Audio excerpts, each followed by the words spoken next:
Il y a plein de trucs qui m'énervent. Par exemple, quand je vais faire mes courses, à chaque fois, j'oublie de prendre un sac avec. Ce qui fait qu'à chaque fois, je dois en acheter un nouveau. Je suis pas le seul con à faire ça, rassurez-moi. Du coup, maintenant, à la maison, j'ai plein de sacs qui sont remplis d'autres sacs. Et je me suis acheté une armoire pour ranger tous ces sacs.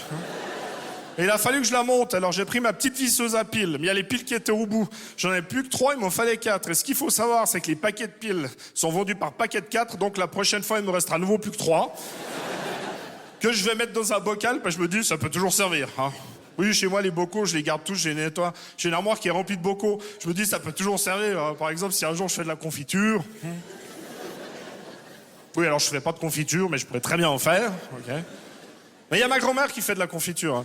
Et quand j'arrive chez elle, à chaque fois, je me dis, merde, j'ai oublié de prendre mes bocaux. Du coup, je rentre de chez elle avec 3 nouveaux bocaux remplis de confiture. Et une fois qu'ils seront vides, je peux les poser dans l'armoire à côté des autres. Fallait que je me détende. Et pour se détendre, Thalasso, rien de tel qu'un massage. Encore faut-il choisir le bon. J'ai pris massage de pied. Le problème, c'est que tu croises les gens qui te précèdent et tu vois ce qui se font masser. Il y a des gens qui ont des pieds plus vieux qu'eux. Sachant que la moyenne d'âge en Thalasso, c'est 119 ans, il y a des trucs. Mais ça s'explique, hein, ce coup des pieds qu'on laisse aller. Tu verras qu'à un moment donné, au cours de ta vie, tu vas être sous ta douche comme ça. Oh putain! Oh, les balèques! Et en fait, les ongles de pied n'ont qu'une seule devise, c'est toujours de l'avant! Donc, il y a des hommes à 40 ans, ils font un 42, à 80, à 46, parce que ça prend de la place. Faut savoir, quand à l'assaut, tout est carrelé, d'accord? Bon, la porte est fermée. J'entends. Au revoir, madame. Et là, j'ai cru que le mec était venu avec son labrador, parce que ça fait...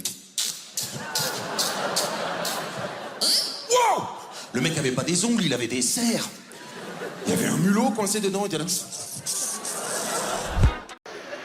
On a mangé dans un bouchon, évidemment. Ah, parce qu'on m'a dit, Lyon, c'est la capitale de la gastronomie. Et après, j'ai mangé une andouillette. Voilà.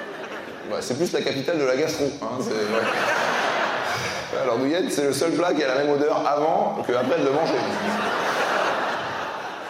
Pas sûr de celle-là. Ouais. Donc on a visité Lyon. Hein, après, on sort du bouchon, elle me dit, alors on prend la ficelle et on passe par rue de la Raie.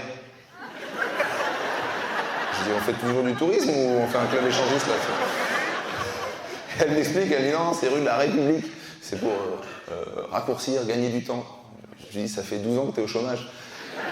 Si tu dis République, tu vas pas nous faire un burn-out. Hein, en plus, il faut dire toutes les syllabes. Moi, dans ma ville, il y a une rue du Curé. Personne dit rue du cul, c'est pas le même moment.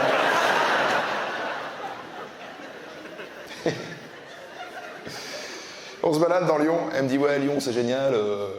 Il y a des raccourcis, voilà, des passages secrets, des traboules. Et là, elle veut me montrer, mais c'est un peu bancal. Elle ouvre une porte, elle se gourre, on rentre, c'est des gens.